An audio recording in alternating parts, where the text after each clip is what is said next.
Hello प्यारे बच्चों, शाबाश, आ गए अपने अगली क्लास में।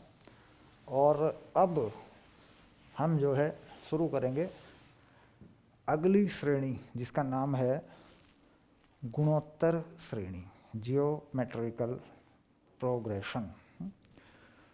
तो हम शुरू करेंगे बच्चों गुणोत्तर श्रेणी। तो सबसे पहले हम समझेंगे गुणोत्तर श्रेणी क्या है। देखो, गुणा और उत्तरोत्तर मतलब गुणा होते हुए बढ़ना। देखो, गुणोत्तर का मतलब गुणा, और एक होता है शब्द आपने देखा होगा उत्तरोत्तर। तो इसका मतलब होता है बढ़ते जाना। तो गुणा और उत्तरोत्तर श्रेणी यानी गुणा करके पदों को बनाना। तो इसका अनुक्रम कैसा होता है? श्रेणी का अनुक्रम कैसा होता है? ये होता है बेटा ए R square, A are cube, A R 4, ऐसे चलते जाएगा। और जो देखो एनवा पद होगा वो होगा ए आर एन माइनस 1। देखो, पहला पद क्या है? ए, दूसरे पद में एक आर आया, ध्यान देने की बात है। तीसरे पद में आर का स्क्वायर आया। तो इसका मतलब जब हम एनवा पद लिखेंगे तो आर में जो पावर लगाएंगे, जो घात लगेगी, वो एक कम करके लगेगी। तो जैसे हम लिख लें, कोमा लगा लिया, देखो ये बन गया अनुक्रम। और श्रेणी क्या बनेगी फिर? गुणोत्तर श्रेणी है। ये क्या बनेगी? ये बनेगी, टोटल जब लिखते हैं तब बन जाती है श्रेणी A plus A R square plus N पदों तक ए आर एन माइनस 1। ये बनेगी श्रेणी। तो समझ में आ गया? अनुक्रम यानी पदों को निरूपित करना। पदों को निरूपित करना इसे क्या कहते हैं? अनुक्रम, यानी किस क्रम में पद हैं, क्रम अनुसार पदों को लिखना, इसे कहते हैं अनुक्रम, सीक्वेंस। और श्रेणी यानी फिर जोड़ दिया उन पदों को तो एक श्रेणी बन गई। यह हो गई तुम्हारी गुणोत्तर श्रेणी। ठीक, तो श्रेणी का एनवा पद है ना, श्रेणी का एनवा पद, श्रेणी का एनवा पद, इसी को बोल देते हैं बेटा व्यापक पद। क्या बोल देते हैं इसको? व्यापक पद। क्या हो जाएगा ये व्यापक पद? श्रेणी का एनवा पद है, तो लिख देते हैं ए एन और ए आर की पावर एन माइनस 1।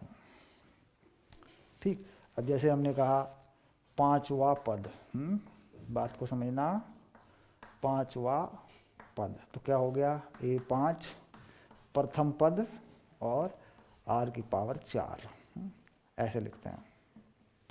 ठीक, अब आया श्रेणी के n पदों का योग, यानी श्रेणी के n पदों का योग कितना होना चाहिए। तो बेटा यही है, देखो श्रेणी के n पदों का योग है, इसी को बना लेते हैं, इसी को ठीक कर लेंगे, है ना। श्रेणी के n पदों का योग, तो n पदों के योग का फॉर्मूला यहीं से बन जाएगा। देखो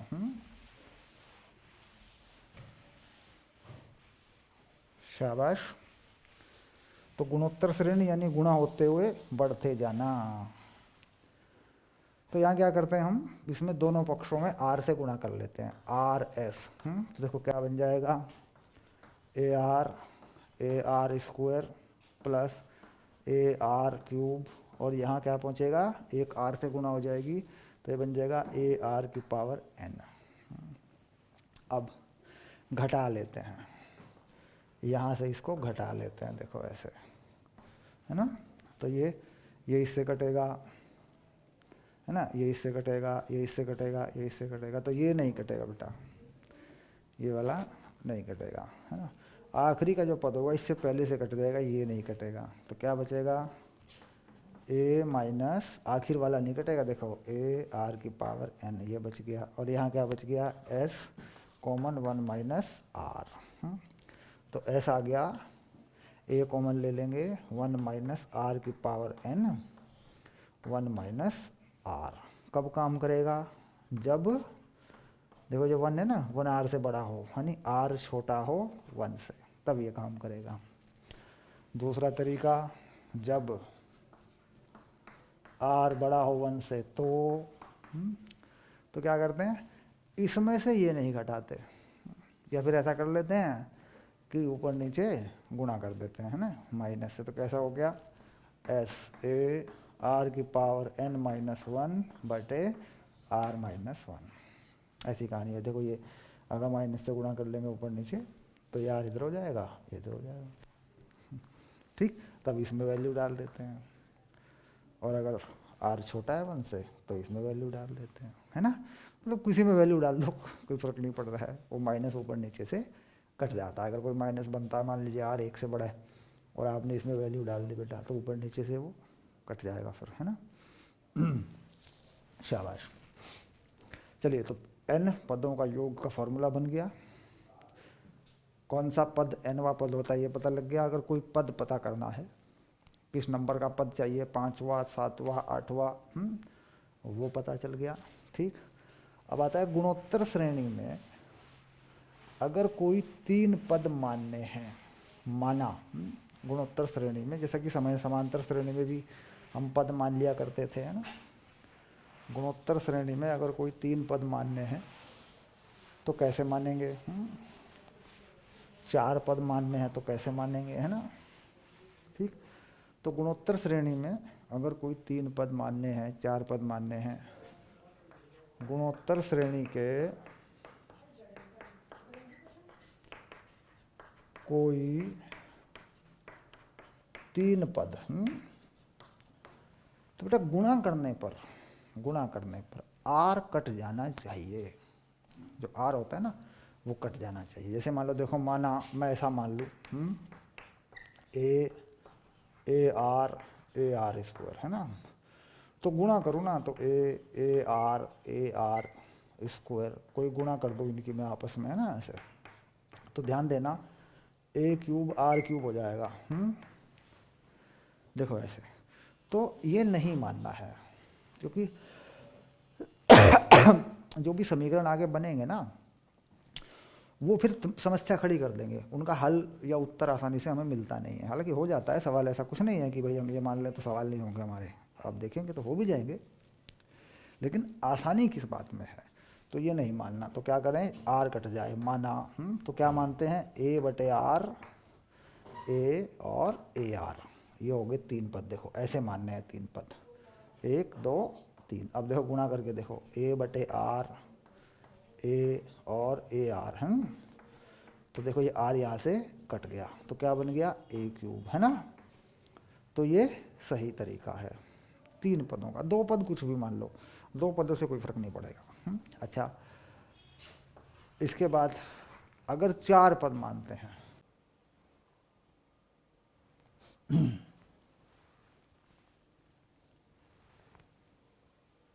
ओके। अच्छा, अब अगर कोई 4 पद मानने हैं, मान लीजिए हम बात कर रहे थे गुणोत्तर श्रेणी के कोई 4 पद, है ना, तो वो कैसे मानते हैं। देखो ये मानने का तरीका थोड़ा सा हमें आना चाहिए। श्रेणी के कोई 4 पद, है ना, तो ये बड़ा अजीब हो जाएगा क्योंकि पदों की संख्या सम है। देखो पदों की संख्या क्या है, विषम है, 1 2 3, जब 3 पद माने थे, है ना। 4 पद मानेंगे तो थोड़ा सा, जब भी संख्या सम होगी तो ये r जो है वर्ग पे चलेगा, है नहीं, एक r नहीं मानना, r का स्क्वायर मानना पड़ेगा। तो कुछ ऐसा मान लें, ए आर स्क्वायर, ए बटे आर स्क्वायर, ए बटे आर 4, और यहाँ अगला पद मान लें ए आर की पावर 6। देखो ये कोई 4 पद हो जाएंगे। अब इनका सार्वन अनुपात, ये जो r है इसे क्या कह रहे हैं, ये क्या है, ये है सार्वनुपात। वहाँ पे क्या होता था समांतर श्रेणी में, सार्व अंतर, तो अनुपात हो गया, मतलब एक अगले पद का जो पहले पद से अनुपात है वो। अब यहाँ पे अनुपात क्या है, सार्व अनुपात, बेटा r नहीं है यहाँ पे, सार्व अनुपात क्या है, ये है r की पावर 4, और पद यही है तुम्हारे श्रेणी में सार्व अनुपात। यहाँ पहचानना है, यहाँ सार्व अनुपात क्या है, यहाँ सार्व अनुपात है आर। देखो ए में आर का फर्क है, यहाँ A R square A R 6 R की पावर 4 का फर्क है। यानी जब 4 पद माने हैं तो एक अलग सा सिस्टम आ गया हमारे सामने। अच्छा 5 पद मानते हैं अगर, गुणोत्तर श्रेणी के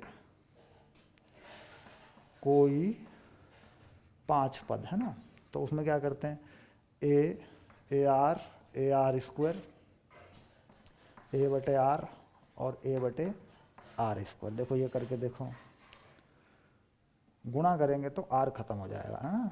तो इसमें क्या है, सार्वनुपात, इसमें सार्वनुपात क्या है, इसमें आर है ना। तो सार्वनुपात बाद में देखें क्या बनेगा, पहले आर को मानकर कोई संख्या, मतलब आर को कोई संख्या मानकर उसमें डाल दो पहले। अब देखो यहाँ पे आर क्या है, आर कोई मानी हुई चीज़ है, आर इसमें सार्वनुपात नहीं है, इसमें आर सार्वनुपात नहीं है, इसमें आर सार्वनुपात बन जाएगा। इसका सार्वनुपात क्या बनेगा, आर की पावर 4 बनेगा। अच्छा जब 3 माने थे तब भी आर सार्वनुपात था। अच्छा अगर इनको गुणा कर देंगे, इन सबको अगर आपस में गुणा कर देंगे, है ना, तो देखो आर खत्म हो जाएगा, तो ए का मान निकलेगा। यहाँ पे भी ऐसा ही होगा। देखो अगर इन पांचों को गुणा कर देंगे तो आर कैंसिल हो जाएगा, कट जाएगा और ए का मान मिल जाएगा हमें। कुल मिला के इसमें जो कहानी है, स्टोरी है कि जब गुणा करें तो आर कट जाए। दूसरा कंसेप्ट इसमें यह है कि आर सार्व अनुपात नहीं है, बल्कि देखना पड़ेगा, मतलब कोई 2 पद अगले पद को पहले पद से भाग कर दें तो फिर आता है सार्व अनुपात। हो सकता है सार्व अनुपात आर ही हो, देखो इसमें सार्व अनुपात आर ही हो गया, इसमें भी आर ही बन गया, इसमें कितना बना, आर की पावर 4 हो गया। तो फिर आर का मान निकालेंगे, बाद में उस मान को रखेंगे, है ना, फिर अपने सवालों को हल करेंगे। ओके चलिए आगे देखते हैं। अब इसके साथ साथ जो पद मानने की व्यवस्था है वो अलग अलग तरीक़ों से होती है। समांतर श्रेणी में भी इसी तरीके से हम पद मानते हैं। उसमें पद मानने का नियम ये होता है कि जब पदों को जोड़ते हैं तो जो सार्व अंतर है वो कट जाए, वो ख़त्म हो जाए। समांतर श्रेणी में एक बार फिर से याद दिलाऊंगा बेटा, क्योंकि यहाँ कोई ऐसा नहीं है कि कहीं कोई भागदौड़ आ रही है। समांतर श्रेणी में है ना, कोई 3 पद, अगर कोई 3 पद मानने हैं तो कैसे मानेंगे, ए माइनस डी और ए प्लस डी ऐसे मानोगे। देखो ये 3 पद हैं, तो कि देखो जब इन्हें जोड़ोगे, इसको इस तीनों को जोड़ दोगे ना मान लो, तो डी खत्म, डी कट जाएगा इसमें से। अच्छा इसका सार्व अनुपात क्या है, डी है, इसका सार्व अनुपात क्या है, सार्व अंतर क्या है, इसका सार्व अंतर है डी। देखो अब जा कोई 4 पद मानोगे, इस बात को समझना बेटा, क्योंकि ये काम आती है सवालों को हल करने में। अच्छा अब क्या करेंगे, यहाँ ए माइनस डी, ए माइनस 2d ऐसे मान के देखो, ए माइनस डी, ए माइनस 2d और इधर चला गया ए और इधर आ गया ए प्लस डी, है ना। अब देखो ए प्लस 2d यहाँ होना चाहिए, ए प्लस डी ऐसे होना चाहिए, हैं। तो इसमें कितना आ गया, इसमें आ गया। अच्छा बीच वाले को क्या मान लें, बीच वाले को हम मान लेते हैं, ये ए माइनस डी माना हमने, ए प्लस डी माना, इधर मान लेते हैं ए, तो ए प्लस डी, है ना, इधर मानना पड़ेगा ए प्लस डी, क्योंकि 2 डी का अंतर है ना बेटा, 2 डी का अंतर है। और इधर मानेंगे फिर ए प्लस 3d, है ना, ऐसे हो गया। देख ए प्लस 3d, ए माइनस 2d का अंतर बनाना है, तो 2d का बन गया, इसमें भी 2d का बन गया, इसमें से और 2d घटा देंगे, है ना, तो ये बन जाएगा a माइनस 3d, है ना, a माइनस 3d ऐसे। तो देखिए ये कहानी समझनी है कैसे है। तो यहाँ 4 पद ये हैं। अब इसमें जो सार्वंतर है वो कितना है, मतलब जोड़ने पे डी खत्म हो जाना चाहिए। इसका है 2d, इसमें देखो दो 2d बढ़ेंगे, इसमें फिर 2d बढ़ेंगे, इसमें फिर 2d बढ़ेंगे, तो 4 पद ऐसे माने जाते हैं। ऐसे ही 5 पद माने जा सकते हैं, 5 पद इस कहानी से मान सकते हैं, इधर बढ़ा देंगे और पीछे बढ़ा देंगे। तो मतलब जोड़ने पे जब इन पदों को जोड़ें समांतर श्रेणी में तो डी खत्म हो जाए। और ये ध्यान रखें कि ऐसा मानने पर जरूरी नहीं है जो डी है वो सार्वंतर आए। देखो इस श्रेणी में तो डी सार्वंतर है, लेकिन इस श्रेणी में डी या इन पदों में डी सार्वंतर नहीं है, बल्कि 2d सार्वंतर है ना। इस बात को ध्यान में रखना होता है। जब मानेंगे तो फिर डी का मान निकालेंगे, उसके हिसाब से बताएंगे चीज़ों को, ठीक। तो खैर अब आया अगला पॉइंट। अगला पॉइंट क्या समझना है, क्योंकि हम क्वेश्चन करेंगे बेटा, फिर एनसीईआरटी अपनी हल करेंगे, पहले समझ लें। अब आया गुणोत्तर माध्य। एक चीज होती है गुणोत्तर, गुणोत्तर माध्य, इसे बोलते हैं जियोमेट्रिक मीन। तो मान लीजिए कोई 3 पद मान लीजिए गुणोत्तर श्रेणी में है। यदि कोई 3 पद ए, बी तथा सी गुणोत्तर श्रेणी में है,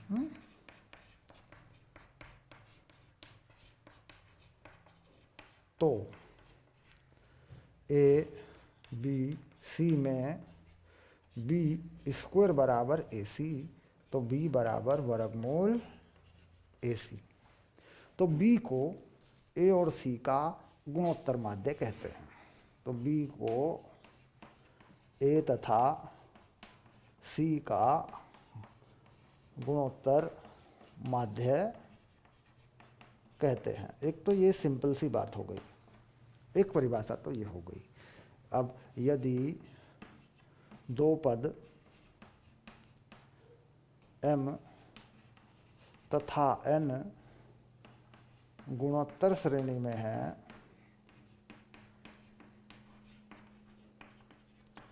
तो उनके बीच वर्गमूल mn गुणोत्तर माध्य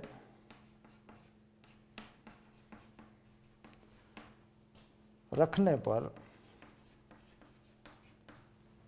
m वर्गमूल mn n भी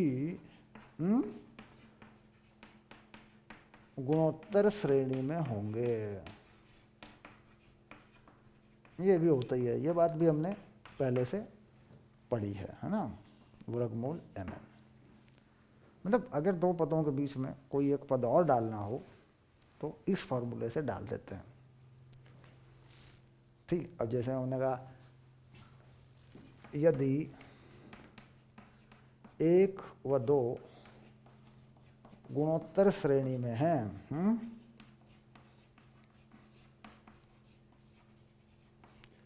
तो 1 वर्गमूल 2 और 2 भी गुणोत्तर श्रेणी में होंगे। अब देखो मैंने क्या किया, मैंने इन दोनों की गुणा करी, इनका वर्गमूल किया, तो ये गुणोत्तर माध्य डाल दिया, गुणोत्तर श्रेणी में होंगे। तो गुणोत्तर माध्य का फायदा क्या मिला कि कोई 2 पदों के बीच में कोई पद डालना हो तो उन्हें गुणा करो, उनका वर्गमूल करो, बीच में फंसा दो, तो वो भी गुणोत्तर श्रेणी में आ जाएंगे, ठीक। तो यह है गुणोत्तर माध्य, ठीक। अब आया समांतर माध्य और गुणोत्तर माध्य किस प्रकार से जोड़ा जा सकता है, भाई कौन इसमें कम है कौन इसमें ज़्यादा है ना। ये तो चीज़ ठीक कर लो बेटा, चेक कर लो इसको एक बार, शाबाश। चलो ऊपर लिख देते हैं, अभी तो जगह है ऊपर ना, अभी लिख देते हैं बेटा, यहाँ लिख देते हैं, देखो ऐसे यहाँ लिख देंगे। तो समांतर माध्य क्या होता है, AM अर्थमेटिक मीन है, ये होता है A + B/2। 2 पद अगर समांतर श्रेणी में है तो ये समांतर माध्य होता है। अच्छा ज्योमेट्रिक मीन क्या होता है? वर्गमूल ए बी। ये हो जाता है। अब अगर देखें इस कहानी को तो हम कर सकते हैं a प्लस बी बाई 2 में से वर्गमूल ए बी घटा दें, है ना। तो ये कहानी क्या बनेगी बेटा? ये बनेगी वर्गमूल a का स्क्वायर प्लस वर्गमूल b का स्क्वायर -2 वर्गमूल ए बी, और सारे के बटे में आ जाएगा 2। तो ये बन जाएगा वर्गमूल a माइनस वर्गमूल b का स्क्वायर, और ये 2 आ जाएगा। तो ये होगा 0 से बड़ा, यानी जो am है वो बड़ा होता है gm से। ये बात ध्यान में रखनी है। 0 या 0 से बड़ा, बेटा 0 तो होता ही नहीं, बड़ा ही होता है ना, क्योंकि 0 क्या करेंगे तो बराबर ही हो जाएंगे फिर दोनों।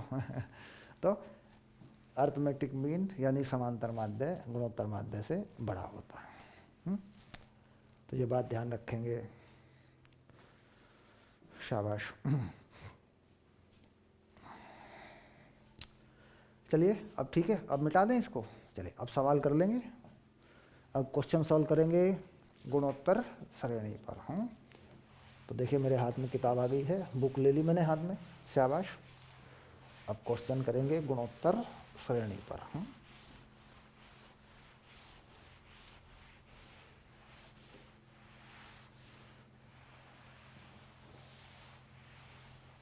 शाबाश।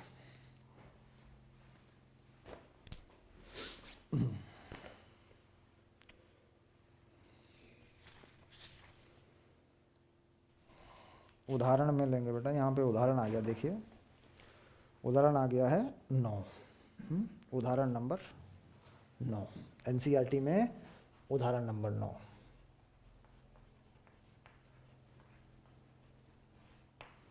शाबाश। 5, 25, 125 का 10वां nवां पद ज्ञात कीजिए। क्या श्रेणी है हमारे पास? 5, 25, 125 का 10वां पद हमें चाहिए, 10वां पद तथा nवां पद। तो क्या फार्मूला है हमारे पास? a 10, प्रथम पद a और r की पावर 10 माइनस 1, ऐसा फार्मूला होता है, n माइनस 1। तो प्रथम पद क्या है? 5, हर बार 5 से गुणा हो रही है, तो r कितना है? 5 की पावर 9, तो उत्तर आ गया 5 की पावर 10। nवां पद an, तो 5 और 5 की पावर n माइनस 1, तो ये हो गया 5 की पावर n, है ना। ये हो गया nवां पद और ये हो गया 10वां पद। चलिए बहुत बढ़िया सवाल था सर ये, तो इसमें तो हो गया फटाफट। अब ये कह रहे गुणोत्तर श्रेणी का कौन सा पद बहुत बड़ा सा पद है? अगला सवाल देख लो, यह है उदाहरण नंबर 10। 2, 8, 32, कौन सा पद? 1, 3, 1, 0, 72 है, यानी n का मान याद करना है। तो 1, 3, 1, 0, 72, पहला पद क्या है? 2, और सार्वनुपात क्या है? 2 चौक 8 चौक 32, 4 की पावर n माइनस 1, बस n का मान ज्ञात करना है। इसमें क्या करना है? पहले इसको 2 से भाग कर लो। देखो इसको 2 से भाग करोगे, 2 छिकी 12, ये 2 है ना बेटा, यहाँ पे पहले पद के हिसाब से 2 लिखा हुआ है। देखो 2 छिकी 12, बचा 1, 2 पंजे 10, बचा 1, फिर 2 पंजे 10, उसके बाद 36, ऐसा हो गया ना। तो ये हो गया 4 की पावर n माइनस 1। तो इसी 4 से कितनी बार भाग करोगे भाई? 4 की तो पावर है, तो 4 की पावर बननी चाहिए। इसको 4 से कितनी बार भाग करोगे? 6, 5, 5, 36, है ना। 4 से भाग करते चले जाओ, 4 से इसको। तो 4 एकन 4, बचे 25, 4 छिक्की 24, 4 तिया 12, 4 अठे 32, 4 चौक 16, ऐसे। तो करते करते करते 4 से भाग करोगे तो 4 की पावर कितनी बनेगी? ये बनेगा 4 की पावर 8, 8 बार भाग हो जाएगा बेटा ये, 4 की पावर n-1। दोनों तरफ 4 की पावर बराबर कर देंगे तो n-1 बराबर 8, तो n का मान आ गया 9। ठीक, तो 9वां पद कौन सा पद है ये है 9वां पद। ऐसे, शाबाश। n का वैल्यू कितना आ गया 9। ओके, चलिए अब आया उदाहरण नंबर 11। अगला उदाहरण देख लेते हैं, उदाहरण नंबर 11 देखें।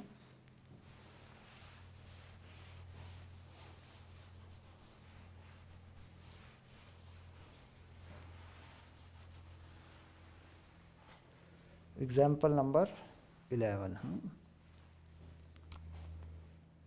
चलिए उदाहरण नंबर 11।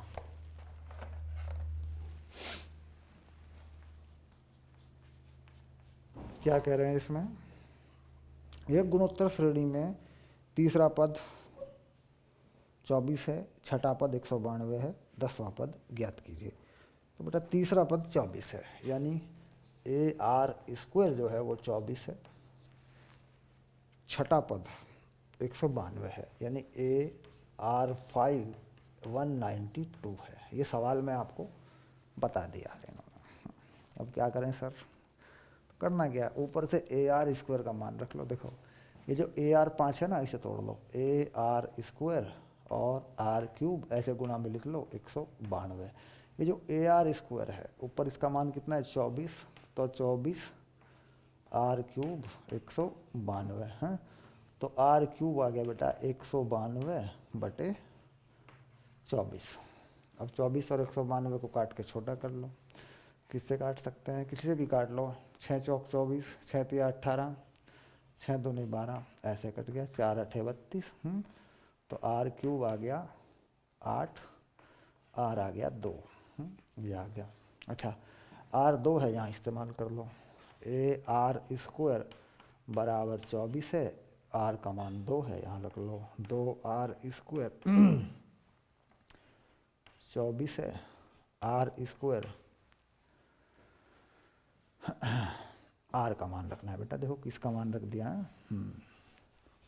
R का मान रखना है ना, तो R का मान रखेंगे। R का मान कितना करना है 2, तो 2 दूनी 4, 4 हो गया, 24 हो गया। A का मान आ गया 6। ऐसे क्या मांगा सवाल में, 10वां पद ज्ञात कीजिए। तो A 10, तो AR 9, A कितना है 6, R कितना है 2 की पावर 9।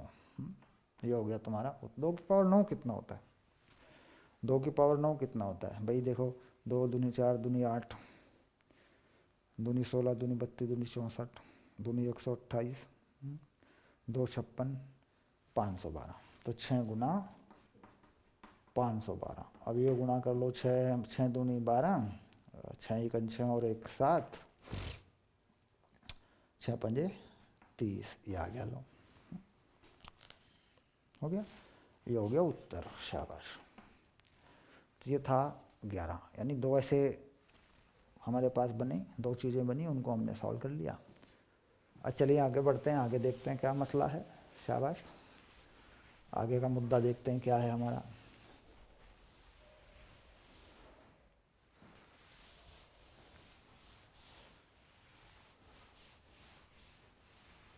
अगला सवाल देखो बच्चों, शाबाश। अगला उदाहरण, मतलब कोई सवाल छोड़ेंगे नहीं, अच्छे से पढ़ेंगे। उदाहरण तो बेसिकली कुछ हैं ऐसे जिनको समझाना पड़ता है, बाकी जनरली तो सारे उदाहरण हो ही जाते हैं, आसानी से हो जाते हैं, कोई दिक्कत नहीं है। अब आया 12 नंबर, उदाहरण 12। उदाहरण अगर एक बार हमारे टीचर करके दिखा देते हैं ना, तो हमारे लिए आसानी हो जाती है सवालों को करने में। कई बार क्या होता है कि एनसीईआरटी का पूरा हल है, तो पूरे हल में उदाहरण तो है ही नहीं, थ्योरी तो है ही नहीं, बस एनसीईआरटी पढ़ाए जा रहे हैं, सवाल कराए जा रहे हैं, तो वो ठीक नहीं है।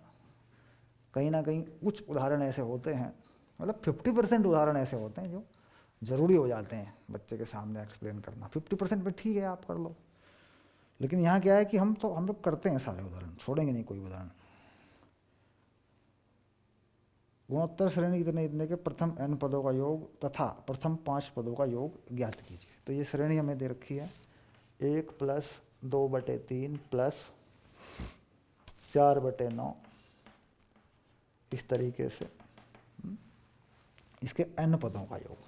तो बेटा प्रथम पद क्या है इसमें 1, r क्या है इसमें देखो 2/3 हो जाएगा ना r। इसका r कैसे देखते हैं, दूसरे पद को पहले पद से भाग कर दो, ऐसे ही देखो तीसरे पद को दूसरे पद से भाग कर दो। शाबाश।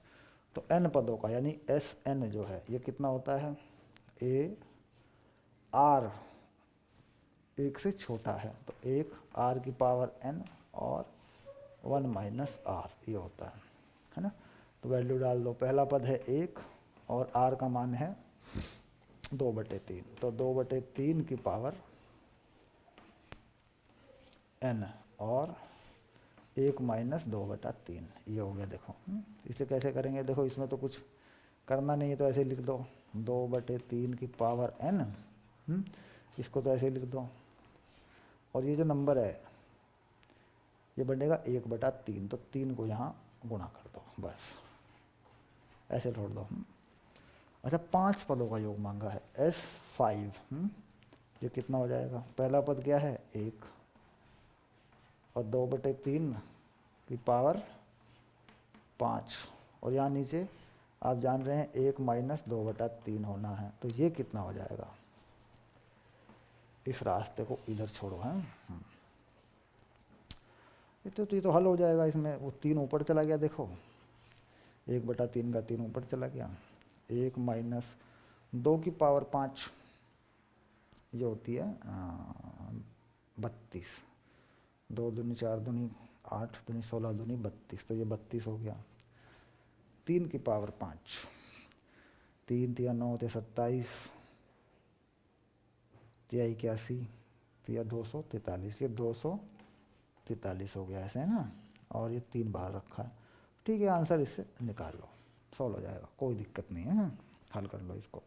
211/81 हो रहा है, ये जो उत्तर आ रहा है यहाँ ये आ रहा है 211/81 ऐसे। S5 ये भी हो गया। चलिए आगे चलते हैं। मतलब रुकना नहीं, थकना नहीं। जो बहुत तेज भागते हैं जल्दी थकते हैं इसलिए बहुत तेज़ी से नहीं भागेंगे, आराम से चलेंगे, ठीक है। नॉर्मल फुल कोर्स में क्या होता है कि जैसे वो होता है ना, तुमने देखा होगा यूट्यूब में बड़ा शोर मचाते हैं कुछ टीचर, ये हो गया ऐसे कर दो, ऐसे करके ऐसा कर दो, हाय हाय हाय तौबा हाय तौबा हाय तौबा तो रहता है ना। तो उस तरीके से पूरी पढ़ाई, लंबी पढ़ाई नहीं हो सकती उस तरीके से। लंबी पढ़ाई में समय लगेगा, और उसमें जो स्पीड है, जो रफ्तार है, वो बहुत सही तरीके से करनी पड़ेगी। मॉडरेट स्पीड से चलना पड़ेगा पूरे साल, मॉडरेट स्पीड से चलना पड़ेगा। Not high speed, not low speed, not too much low speed. बहुत धीमा है सर, कछुए की तरह चल रहे हैं। बेटा ऐसा नहीं होता, कछुए की तरह चलोगे तो पहुँचोगे कहाँ, कब पहुँचोगे, जब एग्ज़ाम हो गए ख़त्म हो जाएगा, फिर क्या खरगोश बने, तो खरगोश भी नहीं बनना, क्योंकि थकोगे बार बार, फिर गैप आएगा। तो मॉडरेट स्पीड जो होती है ना, उसको मॉडरेट रखो, स्पीड को मॉडरेट रखो। मॉडरेट स्पीड क्या होती है सर, मॉडरेट मतलब जो रिजल्ट को पहुंचा दे। अब मॉडरेट स्पीड में क्या है, सबसे पहले अपना लेक्चर देख लो, लेक्चर के साथ साथ क्वेश्चन सॉल्व कर लो, जो मैं करा रहा हूँ उनको सॉल्व कर लो, क्वेश्चन मेरे साथ साथ सॉल्व कर लो। उसके बाद बुक को एक बार पढ़ लो, बुक पढ़ लो, कोई बुक में ऐसी चीज़ तो नहीं है जो आपकी जानकारी में ना आई हो, ठीक। उसके बाद नोट्स बना लो। नोट्स बनाने का तरीका क्या है, लेक्चर देख के नोट्स बना लो, अपनी कॉपी बना लो। देखिए नोट्स बनाने का मतलब मेरा अपनी कॉपी बना लो, अपनी कॉपी बनाओ। कुछ बच्चे कह रहे हैं सर नोट्स लिखाया दे दो, हम रट्टा मार लेंगे। गलत बात है बेटा, नहीं आता, वो पेपर में काम ही नहीं आएगा, वो फ़ायदा नहीं। बड़े नोट्स बांटे जा रहे हैं, नोट्स वो चलता है जो अपना बनाया हुआ होता है। हाँ, नोट्स देख के बना लो, जो हमारे नोट्स होते हैं कोर्स में उनको देख के बना लो, ठीक है, लेकिन बनाओ अपना। और जो पहला नोट्स बनाओ वो लेक्चर से बनाओ, लेक्चर देखो उससे बनाओ, ठीक। इसके बाद अगला कदम क्या हुआ, इसके बाद प्रैक्टिस कर लो। प्रैक्टिस कहाँ से करें सर? प्रैक्टिस में क्वेश्चन नए होने चाहिए बेटा, जो क्वेश्चन है ना वो नए होने चाहिए, न्यू क्वेश्चन होने चाहिए, पुराने क्वेश्चन मत रगड़ो। नए क्वेश्चन बनाने के लिए क्या करें सर? जो होमवर्क शीट है आपके कोर्स में उसे कर लो बेटा, जो होमवर्क शीट है उसे कर लो। सर होमवर्क शीट बड़ी होती है, कितने क्वेश्चन कर लें? कम से कम 50% क्वेश्चन तो कर ही लो, ठीक। फिर रिवाइज कैसे करें? रिवाइज कैसे करें? रिवाइज करने का सिंपल तरीका है, रिवीजन कैसे करें? रिवीजन करने का सिंपल तरीका है, कुछ रिवीजन लेक्चर बने हैं या तो उनको देख लो, रिवीजन लेक्चर देख लो, कुछ रिवीजन लेक्चर पढ़े हैं वो देख लो, या फिर कुछ MCQ हैं कोर्स के अंदर, MCQ लगे हैं, ऑब्जेक्टिव टाइप सीट लगी हैं, है ना, ये सॉल्व कर लो। मतलब फिर टाइम ज़्यादा नहीं लगाना है, फिर सब चीज़ें आराम आराम से करो। तो जो चीज़ें मतलब अपने तरीके से करो, जो चीज़ें तुम्हें ठीक जिस तरीके से ठीक लगें वैसे करो, जो तुम्हारे लिए सूटेबल हो। ज़रूरी नहीं है कि ये क्रम जो मैंने बताया है ये ही हो, इसमें थोड़ा बहुत चेंज कर लो, बदल लो इसको अपनी सुविधा के हिसाब से। कोर्स पूरा अच्छे से कोर्स कितने समय में हो जाता है? अच्छे से कोर्स पूरा करने में क्या है, नॉर्मल भाई देखो बहुत सारे कोर्स हैं तुम्हारे पास, फिजिक्स भी है, केमिस्ट्री भी है, मैथ भी है, तो रूटीन से चलेंगे तो 6 महीने में हो जाता है, 6 महीने में हो जाता है, ठीक। JEE नीट के लिए अगर 1 साल का पूरा कोर्स करेंगे तो थोड़ा ज़्यादा पढ़ लेंगे, मतलब फिर टाइम थोड़ा सा बढ़ा लेंगे। कोर्स के पढ़ने का टाइम क्या है, सेल्फ स्टडी क्या है, ये सब वो सब क्या है, तो क्या है मतलब 3 घंटे का वीडियो लेक्चर है, और 3 घंटे की सेल्फ स्टडी है, मतलब सारी चीज़ें जो है बनानी है। सेल्फ स्टडी में क्या 3 घंटे का वीडियो लेक्चर क्या है बेटा, एक फिजिक्स है, एक केमिस्ट्री है, एक मैथ है, बस। मतलब मैथ पढ़ रहे हैं तो 1 घंटा 1.5 घंटा वीडियो लेक्चर देख लो, उसके बाद अपना पढ़ लो। तो तरीके से क्या हो रहा है, वही नॉर्मल रूटीन है। जैसे एक क्लास हम ट्यूशन की पढ़ते हैं 1 घंटे की, तो यहाँ फ़ायदा क्या है, यहाँ प्रॉफिट क्या है कि जो आने जाने का टाइम है वो बच जाता है। मतलब वीडियो लेक्चर में, अगर वीडियो लेक्चर में पढ़ते हैं, एक तो बड़ा कोर्स कवर कर सकते हैं, क्योंकि बड़ा कोर्स जो है हम बना सकते हैं, बड़ा कोर्स हम बना सकते हैं, मतलब ज़्यादा चीज़ हम देख सकते हैं। दूसरी बात, यानी ज़्यादा चीज़ हम पढ़ सकते हैं अपने टीचर से। दूसरी बात, समय जो है वो बचता है। ये कौन सा समय बचता है सर? ये होता है ट्यूशन आने जाने का, ट्यूशन में आने जाने का टाइम बचता है। देखो बचता है नहीं बचता है बताओ? क्योंकि ये टाइम बहुत होता है, ट्यूशन में आने जाने में बहुत टाइम लगता है, हम उसे महसूस नहीं करते लेकिन लगता बहुत टाइम है। तो ट्यूशन आने जाने का टाइम बच जाता है। एक ज़्यादा कंटेंट हम ले सकते हैं, बशर्ते कोर्स में ज़्यादा कंटेंट हो, है ना। तो इंटरनेट पे धोखा बहुत है, इस बात को ध्यान रखना। इंटरनेट पे क्या हो रहा है मैं बताऊं? इंटरनेट पे क्या हो रहा है, धोखा बहुत है, बहुत धोखा है। मतलब दिखाने के दांत कुछ और हैं और खाने के दांत कुछ और हैं। आएगा जाइए, आ जाइए हमारी लाइव क्लास में आ जाइए, ये वाले सर पढ़ा रहे हैं, ऐसा पढ़ा रहे, ये पढ़ा रहे, वो पढ़ा रहे हैं, और तुमसे जमा करवा लेंगे पूरे साल के 10,000 रुपये। बाप रे, 10,000 रुपये जमा करवा लेंगे तुमसे, और फिर बच्चे को पूरे साल दुखी करते रहेंगे। फिर कोई कहीं कुछ छूट जाएगा, कहीं वो नोट्स नहीं देगा टीचर, कहीं उसने सवाल छोड़ दिए, कहीं कुछ कहीं कुछ कहीं कुछ, कहीं लाइव क्लास हो रही है, कहीं कुछ हो रहा है, कहीं कुछ हो रहा है, तो सारा पूरा का पूरा मामला आ गया। तो इंटरनेट के धोखे से बचना।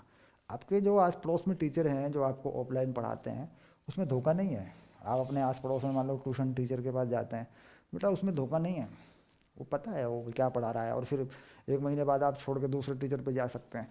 पूरे साल की फीस आप 10,000 रुपये दे के फंस गए, तो पैसा भी खराब हो जाता है आपका।